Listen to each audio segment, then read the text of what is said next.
All right, so now you have your color chosen. You have your black outline around it. You've mapped out your lights and darks. You've created different blobs, um, making a value scale in those highlighted areas and shadow areas. And now it's time to blend it all. This has been a big question in class. A lot of people are asking, well, how do I blend? Where's the blending tool? There is no blending tool that I'm aware of, but you can blend your different layers of value using by changing the opacity level. So here we go. Let's dive in and check it out. All right, it is finally time to blend our skin tone here. So the first thing I'm going to do is get rid of my orange and green blobs. So I'm going to get rid of that. And what I want to do is zoom in on an area. I'm going to start off by this, by this cheekbone here. So I'm going to zoom in really far. And what I need to do is work with this color right here, color option. And I'm going to use the eyedropper. And if I want to blend this area right here, I can either choose the lighter side or the darker side, doesn't really matter, to blend.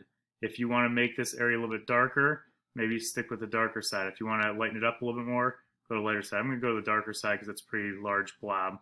So I've got that. Then here's the key. You want to take the opacity level down.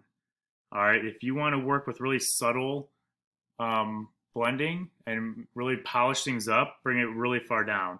If you want to make it look a little bit more like a painting, like a painterly style of painting, then you can keep it up a little bit. I'm going to go to about 25 to start, roughly.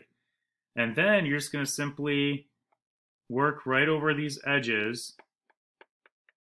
And I actually am going to increase the size of my brush a little bit. I think it went to about 4.5. And you're just going to work right along where these edges are. And if you can't see what I'm doing, let me show you with yellow. So you're just working right along these areas back and forth. And you don't have to make just one continuous line like this. I just continuously blend along that area.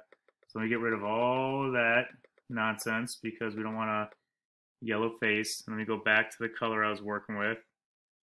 All right, the opacity is still where I want it. And I'm just going to continue working through. If you want to smoothen that blending out even more on top of this, once you've gone around once, maybe lower the opacity a little bit more and bring it in a tad, just like this. Then if you want to continue into this highlight, you're going to get the eyedropper,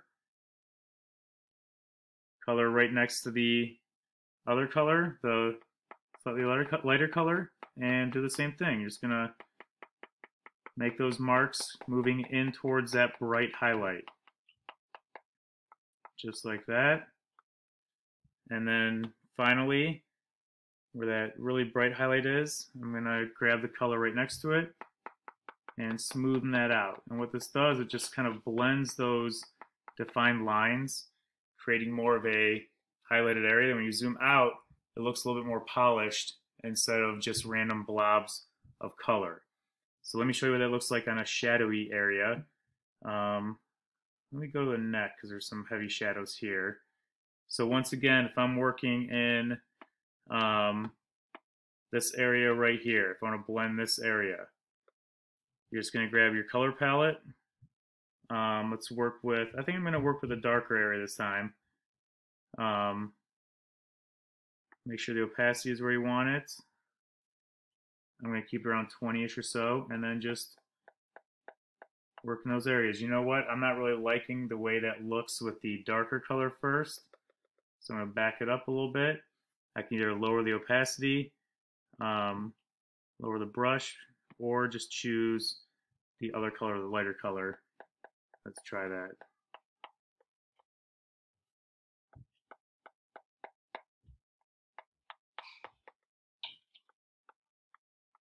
And it's not going to perfectly polish it up, especially when you're this zoomed into it. But as you zoom out, it's going to look like a lot smoother shadow or highlight. So if I want to blend that little area right there, grab that color, I'm going to lower my brush size a tad and just kind of soften that line that's separating the two. Just like that. And when you zoom out, it looks like a smoother shadow. So I'm going to work a little bit on this and show you the final product in just a sec.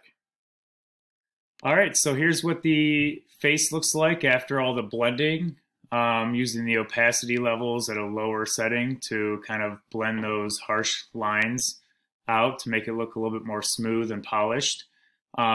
If I were you, maybe start with something simple with a picture of a sphere or something, mapping out the highlights and shadows on that, blending it out before you move on to something a little bit more complex like a human face.